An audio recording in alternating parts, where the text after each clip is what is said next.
Plantation, FLA. Hurricane Irma turned its fury on Florida's Gulf Coast after making two landfalls Sunday and raking the southern half of the state with ferocious winds and torrential rains. The center of Irma's eye passed over Cudjoe Key at 9:10 a.m. ET, the National Hurricane Center reported, and by 3:35 p.m., it made landfall again on Marco Island, 180 miles south of Tampa. The latest on the storm, Irma re-strengthened to a Category 4 storm early Sunday as it hit the lower Florida Keys with maximum sustained winds of 130 miles per hour just after 7 a.m. ET. It made landfall on Cudjoe Key at 9:10 a.m. It later weakened further to a Category 2 after making landfall on Marco Island as a Category 3. It could reach Fort Myers by Sunday night, passing the Tampa Bay area before moving to northern Florida on Monday morning. The Florida Keys and the southwest Florida coast are in the most danger of storm surges of around 10 feet. The Keys could get 10 to 20 inches of rain, and the peninsula could get 8 to 15 inches. Tornadoes watches are in effect.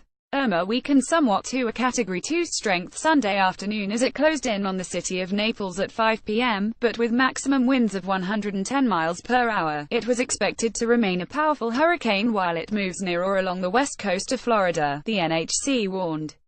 In a 6 p.m. update, the center warned that the city's water levels were rapidly rising. Yet Mayor Bill Barnett offered a sliver of good news, saying on Sunday night that he'd seen no evidence of injuries. "I would have heard of that," he said. Recalling Hurricane Wilma, the powerful Category 3 storm that struck Florida in 2005, killing 6 and causing $20 billion in damage, he described Irma as horrendous. "I thought Wilma was bad until Irma showed up," he said. From Naples north to Tallahassee, the capital, residents braced for life-threatening storm surges of up to 15 feet in some places. In Tampa and Vulnerable St. Petersburg, two cities that have not been struck by a major hurricane since 1921, 6 p.m. curfews were declared. Classic Florida attractions like the Weeki Wachee Mermaids show were shuttered until Tuesday. And at Busch Gardens in Tampa, workers herded the flamingos and other animals to shelters. There is a serious threat of significant storm surge flooding along the entire west coast of Florida, Gov. Rick Scott warned at a noon news conference. And this has increased to 15 feet of impact above ground level in southwest Florida. Tampa Bay, which is home to about 3 million Floridians, could see surges of 5 to 8 feet, the NHC warned. Tornado warnings were in place across the state Sunday as thousands of Floridians were hunkered down in homes and shelters, and howling gales rattled shuttered windows and tore trees up by their roots. A twister was reported at Fort Lauderdale International Airport, the National Weather Service said. There were no immediate reports of damage or injuries. At 9:30 p.m., 3.2 million Florida Power-like customers were without power, the utility said. In Miami, many streets were also submerged, and there were reports of at least 2 construction crane collapses downtown. Just north of Miami, in Fort Lauderdale, a third crane toppled at an upscale beachfront spa on Sunday afternoon, NBC Miami reported. There are areas of South Florida and the Keys that have already had 12 inches of rain, Scott said. Miami International Airport sustained significant water damage and will remain closed Monday, said Emilio Gonzalez, the airport's chief executive and director of aviation.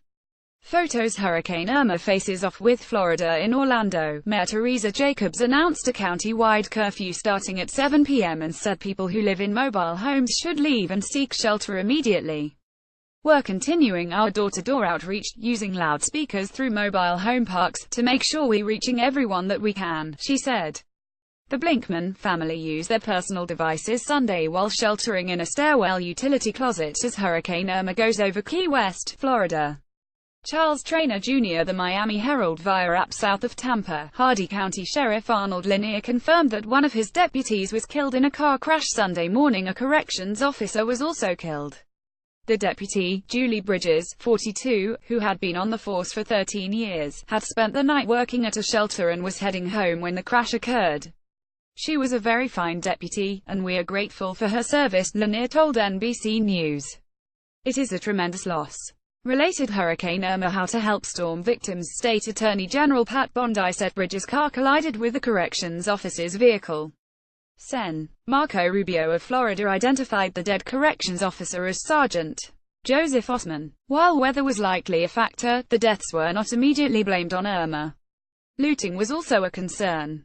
9 people were arrested after breaking into a pawn shop in Fort Lauderdale, the police there said, while Broward County Sheriff Scott Israel gave them a tongue-lashing in a message posted on Facebook. "Looters, your behavior is illegal, it's felonious and it won't be tolerated," he said, adding that he'd make sure his deputies examined every possible camera that could have captured the thieves. "It's unscrupulous and deplorable to loot at a time when we're battling one of the major storms of the century." The stress from the hurricane appeared to be getting to some Floridians. After a Shoot It Irma event posting went up on Facebook, the sheriff in Pasco County tweeted, "Do not shoot weapons at Irma." The storm seemed to bring others closer together. South of Tampa Bay, in Sarasota, Irma had the disorienting effect of sucking shore water out into the Gulf of Mexico so fast that 2 manatees were left stranded in a mud flat. Several people came to their aid, lugging the massive creatures back to the water. "We rolled them on the tarp and then dragged them 100 yards, one of the rescuers, Marcelo Clavido, later wrote on Facebook. Now back to reality of a hurricane coming. People help a stranded manatee in mud as water recedes in the bay in Sarasota, Florida on September 10, 2017. Marcelo Clavido via Facebook. Nearly 6.3 million people were ordered to evacuate before the storm. Not everyone heeded the calls. Brian Cohn, a boat captain in Tavernier in the Florida Keys, said he was staying in his cement-built home, which he compared to a bunker. "Truthfully, the whole state of Florida is in trouble. I mean, there's really nowhere safe," Cohn told MSNBC in a telephone interview. He said he and his neighbors have generators, batteries, food, water and other supplies. "We feel it was more dangerous to travel all over the state, run out of fuel possibly," he said. "We're going to ride it out." Related ahead of Irma, one Naples bar staying open despite evacuation orders in Miami-Dade County in the southeastern part of the state. Police encouraged residents to stay indoors as the storm was hitting early Sunday. "There's a lot of trees that are being knocked over. We have live wires. It's extremely volatile out there," Miami-Dade Police Maj. Hector Levat said. "Right now, we're just urging everybody to stay indoors, to seek shelter." Scott said his chief worry was the storm surges. "It's hard to believe anybody will survive that," he said on Today. Photos. Hurricane Irma carves path of destruction in Caribbean. Scott said he would not spare on resources to protect people. "We're going to take care of everybody," he said. Scott said Saturday that Florida had been aggressive in its preparations, with more than 385 shelters open. President Donald Trump, who declared a major disaster in the state on Sunday, monitored progress from the presidential retreat at Camp David, Maryland. Returning to the White House, he said the response to the crisis has been going really well. "The bad news is this is a monster," he told reporters on the South Lawn. "I hope there aren't too many people in the path. That's a bad path to be in." States north of Florida prepared for Irma's arrival, with Georgia telling 540,000 residents to leave the coast and South Carolina ordering nearly 45,000 people to evacuate. A 24th death was attributed to Irma on Sunday in the Caribbeans, including Barbuda, St. Martin, the U.S. Virgin Islands and Puerto Rico, where 1 million people were left without electricity. Calhan Rosenblatt reported from Plantation, Florida. Sephora Smith reported from London. Kwakisi Mazko reported from New York. Tim Stello reported from Alameda, California.